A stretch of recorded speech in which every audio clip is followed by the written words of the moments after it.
तपाईलाई खाना खाने बित्तिकै टोइलेट आउँछ भने पेट फुल्लिने समस्या छ, तपाईलाई खाना रुच्दैन, अमन भएर आउँछ, यस्तो अनेकौं समस्या छ, ग्यास्ट्रिक भइरहन्छ भने यहाँ हेर्नुहोस्, यो धनियाको राजा भोटे धनिया भनिन्छ यसको। र यसको यो जरा तपाईहरुले देखिरहनु भएको छ। यो जरालाई तपाईहरुले मज्जाले कुट्नुहोस् अनि कुटेर त्यसको रसलाई तपाईहरुले पानीसँग मिसाउनुहोस् अनि 1 ग्लास बनाएर बिहानी पख, विशेष गरेर बिहानी पख खाली पेटमा तपाईले सेवन गर्नुहोस्। तपाईहरुको यी तमाम समस्याहरू निजात भएर जानेछ। भिडियो शेयर गरिदिनु होला। धन्यवाद। पिसाब रोकिएको 2 मिनेटमा नै खोलिदिने यो लट्टेको साग तपाईहरुलाई हामी देखाइरहेको छौं। हेर्नुहोस्, यो काँडै काँडा किसिमको हुन्छ र कतिजना नै एकदमै टनटन पिसाब आइरहेको हुन्छ तर रोकिने पिसाब थुनिने बिमार हुन्छ। कति बिमारीहरूलाई पनि पिसाब रोकिने गर्दछ। यस्तो बेलामा के गर्ने भन्दाखेरि यो लट्टेको सागलाई तपाईले यसको पत्ता अथवा यसको जरालाई तपाईहरुले निकाल्नुहोस् अनि निकालेर धुएर यसलाई मज्जाले कुट्नुहोस्, कुटेर रस निकाल्नुहोस् अनि त्यसको रस खिलाइदिनुहोस् र रस खिलाएको 2 मिनेटमा नै पिसाब रोकिएको अथवा पिसाब थुनिएको मजाले खोलिनेछ र भिडियो शेयर गरिदिनु होला। धन्यवाद। चाहिँ कसो अरे यो टन्सिल हुँदा चाहिँ एकदमै यो यसको जरा चाहिँ चेप्नुहोस् तपाईले गलामा दाँतमा चेपेर त्यो चाहिँ थुक निल्नुहोस्। चट्टै पार्छ चट्टै। के भन्छ यसलाई चाहिँ हनुमाने फुल पनि भन्छ, लोटे फुल पनि भन्छ। डिप्रेसन, मधुमेह, युरिक एसिड र एलर्जी जस्ता रोगहरूलाई जरैदेखि निको पार्नेदेखि इहुन तितेपाती खानुका 16 चमत्कारिक फाइदाहरू तपाईले देखिराख्नु भएको छ। यो कुनै सामान्य झार होइन, यो त बहुऔषधीय गुणले भरिपूर्ण भएको तितेपाती हो। तितो भित्र लुकेको तितो सत्यबारे प्राय धेरैलाई जानकारी हुँदैन। त्यसकारण आजको भिडियो एकदमै महत्त्वपूर्ण छ। तितेपाती खाँदा 16 प्रकारका के के फाइदा हुन्छ त जान्नको लागि पुरा हेर्नुहोला, साथै जनचेतनाको लागि नछुटाई शेयर गर्नुहोला। गाउँदेखि शहरसम्म घर आँगन जताततै तितेपाती पाइन्छ, तर अहिले यसको प्रयोग व्यापक भएको देखिँदैन किनकि यसका मिठा गुणहरू अथवा औषधीय गुणहरू धेरैलाई थाहा छैन। त्यसकारण भिडियो अन्तिमसम्म हेरेर सधैँ शेयर गर्नुहोला। तितेपाती गाउँदेखि शहरसम्म जताततै पाइने एउटा वनस्पति हो। यसलाई पूजा आजामा पनि प्रयोग गरिन्छ। प्रायसो गाउँदेखि शहरसम्म यसको महत्त्व नबुझ्दा गाई बस्तुलाई खुवाएको देखिन्छ। जब तितेपाती अथवा तितो भित्र लुकेको तितो सत्यबारे हामी जानकारी पाउँछौँ, त्यसपछि यसलाई खोजी प्रयोग गर्न थाल्छौँ। त्यसकारण आजको भिडियो एकदमै महत्त्वपूर्ण छ। सबैजनाले अन्तिमसम्म हेर्नुहोला, साथै जनचेतनाको लागि नछुटाई शेयर गरिदिनुहोला। यी हुन् तितेपाती खानुका 16 चमत्कारिक फाइदाहरू। नम्बर 1 मा युरिक एसिड भएकालाई तितेपाती निकै उपयोगी मानिन्छ। नम्बर 2 मा शरीरमा एलर्जी हुनका लागि फाइदाजनक हुन्छ।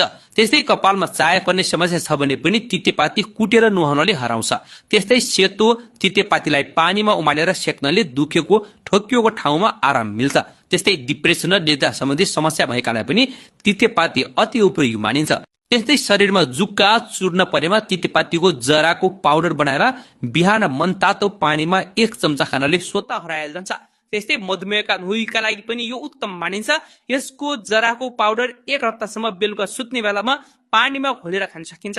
त्यस्तै चोखो र शुद्ध वनस्पति भएको हुनाले धार्मिक रूपमा पनि यसको महत्त्व धेरै रहेको छ। त्यस्तै शरीरमा एलर्जी हुने समस्या भएकाहरूका लागि पनि तितेपाती राम्रो मानिएको छ। त्यस्तै चिलाउने घाउ खटिरा निस्केकालाई तितेपातीको मुन्टाको ताजा रस लगाउनाले पनि धेरै राम्रो महसुस हुन्छ। त्यस्तै वात, पित्त, कफ, त्रिदोष जस्ता रोगलाई नियन्त्रण गर्न निकै उपयोगी हुन्छ। त्यस्तै तितेपाती काटेर आलु वा अन्य अन्नलाई छोपेर भण्डारण गर्नाले किरा पनि लाग्दैन।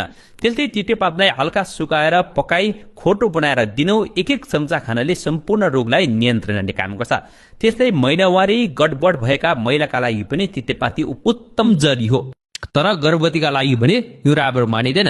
त्यस्तै यसको जुस 30 ग्राम पिउँदा ज्वरो र विषाक्त शरीरलाई तत्काल लाभ मिल्छ। यसका साथै तितेपातीबाट तेल पनि बनाउन सकिन्छ। त्यस्तै पकवान क्षेत्रमा पनि तितेपाती महत्त्वपूर्ण हुन्छ। यसको मुन्टा जराहरू पनि सुप बनाएर खान सकिन्छ, सलादको रूपमा पनि खान सकिन्छ। त्यस्तै तितेपातीबाट सेनिटाइजर पनि बनाउन सकिन्छ।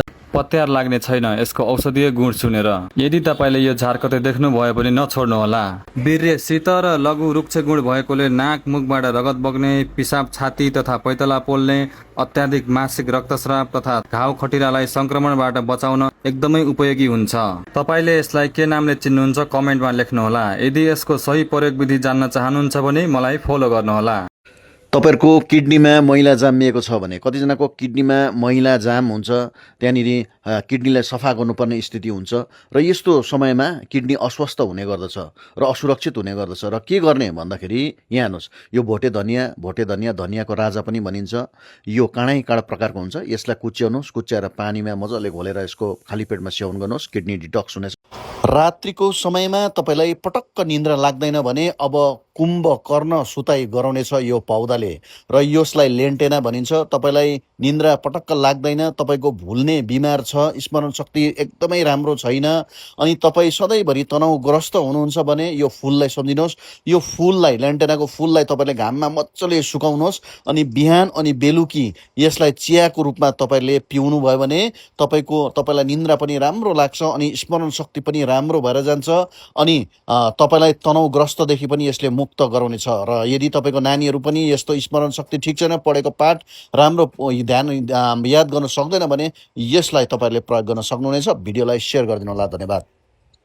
तपाईँको आन्द्रा कुहिने स्थिति भएको छ अथवा आन्द्रामा घाउ हुने स्थिति भएको छ भने के गर्ने भन्दाखेरि तपाईँले साधारण प्राकृतिक हिसाबले यसलाई कसरी उपचार गर्न सकिन्छ भन्दाखेरि तपाईँहरूलाई आज हामी एकदमै जडी उपचार देखाइरहेका छौँ। यो हो तपाईँको सयपत्री र सयपत्री फुल अनि पात, यसको जरा सबै नै औषधीय गुणले पर्याप्त रहेको छ र विशेष गरेर यसको गुण चाहिँ के रहेको छ भन्दाखेरि यसले बाहिरी अनि भित्री घाउलाई यसले निको पार्ने गर्दछ र आन्द्रामा अथवा पेटमा घाउहरू भएको पिल्सिएको छ भने, आन्द्रामा घाउ भएको छ भने त्यसले लाखौँ खर्च हुने गर्दछ, कतिजनाको मृत्यु पनि हुने गर्दछ। र यस्तो स्थितिमा तपाईँहरूले यसको पत्तालाई कुच्याउनुहोस् र कुच्याएर यसमा केही मात्रामा यसमा मिसिरी पनि मिसाउनुहोस् अनि मिसाएर यसलाई बिहानी खाली पेटमा सेवन गर्नुहोस्। यसले तपाईँको भित्र गएर उपचार गर्नेछ अनि